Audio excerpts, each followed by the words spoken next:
सत्य परिस्थिती झाली।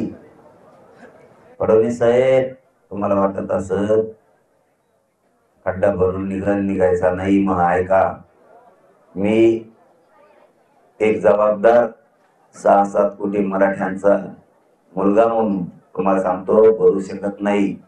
शेवटी कुणबी मराठ्याची विदर्भातल्या, खानदेशातल्या आणि मराठवाडा आणि पश्चिम महाराष्ट्र आमचा एक जीव आहे। आम्ही एकच आहेत, आम्ही एकमेकाचे नातेगोते आहेत। आम्ही वेळेप्रसंगी धुळाईच करणार 24ला। आणि मराठा माणसाला आता इथूनच सांगतो शेवटचं, एक तर मराठा एक झाला, आपलं सगळ्यात मोठं चांगलं काम झालं। दुसरं, आपल्याला आरक्षणच ओबीसीत नाही म्हणते, ते 2 कोटी बोध गेलो आपण आता, ते एक चांगलं झालं। मुलीला मोफत शिक्षण मिळाले, ते एक आपल्या शक्तीमुळं चांगलं झाले।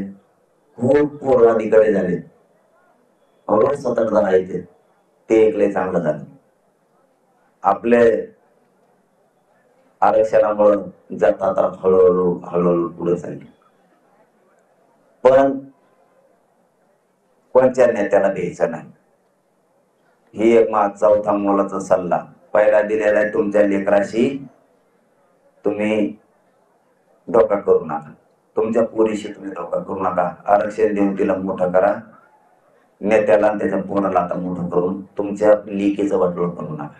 आणि दुसरा सल्ला आहे, एकाही नेत्याच्या पक्षाच्या सभेला जायचं नाही, प्रचाराला जायचं मराठ्यांनी नाही, अजिबात जायचं। खुशाल घरी झोपून राहायचं, नाही काम दिलं तर नाही दिलं, गरज नाही, नाही लाडकी बहीण दिली नाही दिली, आपला दाजी जाऊन आणि मुंबईला आपण प्रचाराला कोणी कुठं जायचं नाही। आणि जर राजकीय नेत्यांनी दबाव आणला तर एकजुटीनं एकमेकाला गरीब मराठी साथ द्या।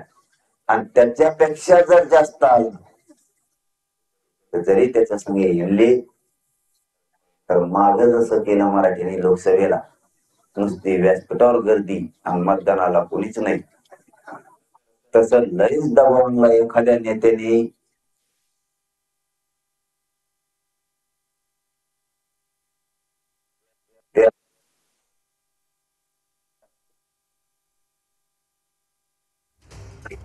सभेला मराठा समाजाने जायचं नाही असं आवाहन जरांगे यांनी केलेलं आहे।